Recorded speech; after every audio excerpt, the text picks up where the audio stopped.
Jean-Sébastien, maintenant, regarde le bouquet, hein. Nous, ça nous fait plaisir d'avoir des fleurs, de fleurs aussi odorantes. On va suivre dans un autre jardin, une île qui est un peu un jardin aussi. Un peu une île-jardin, absolument. On va partir découvrir l'île de Bréa. Je devrais dire deux îles, d'ailleurs, puisqu'il y a deux îles qui sont reliées par un pont qui a été construit par Vauban au XVIIIe. Il y a quelques villas fleuries, il y a quelques très beaux manoirs en pierre, et on comprend pourquoi Bréa a attiré autant de people depuis très longtemps. Colette adorait Bréa. Fujita est venu peindre à Bréa. Plus récemment, Eric Orsena est venu écrire. Et tous furent subjugués par la beauté de l'endroit. Alors embarquons pour Bréa. Bréa, ce sont deux îles, l'une au-dessus de l'autre. Des paysages au caractère bien trempé, battus par les vents et les embruns du large. Un spectacle que Patrick ne se lasse pas d'admirer chaque jour depuis sa maison, lui qui a navigué partout dans le monde pendant plus de 20 ans. Le beau temps arrive, le soleil est là et ça va être absolument sublime dans 3 minutes.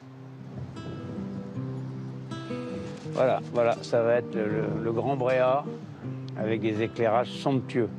Et pour profiter au mieux de cette nature, Patrick adore partir pêcher au filet ou au casier.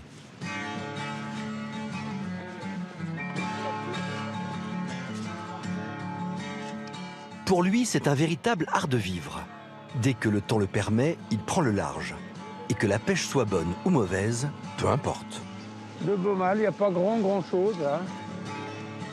Car le bonheur, c'est de se retrouver au milieu de cet océan qu'il aime tant.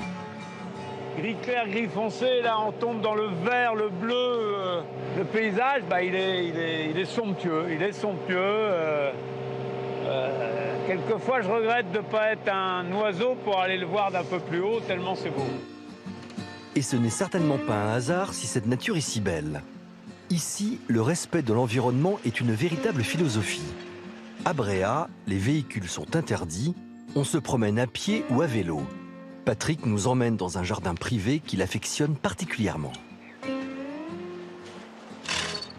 Un jardin typique de Bréa, car l'une des richesses de l'île, c'est la diversité de sa flore. Bréa est d'ailleurs surnommée l'île aux fleurs.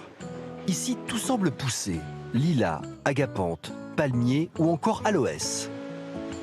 On peut mettre toutes les espèces bretonnes, ce qui ne fait jamais de grandes sécheresses ni de grosses chaleurs. Mais en même temps, on peut mettre toutes les espèces méditerranéennes parce que ça ne gèle pas, donc ça ne claque pas l'hiver. Il faut savoir qu'à Bréa, c'est extrêmement rare qu'il gèle. Impossible de résister au charme de cette île si sauvage et coquette à la fois. Qu'on y soit lié par ses racines ou simple visiteur, l'île de Bréa marque pour toujours.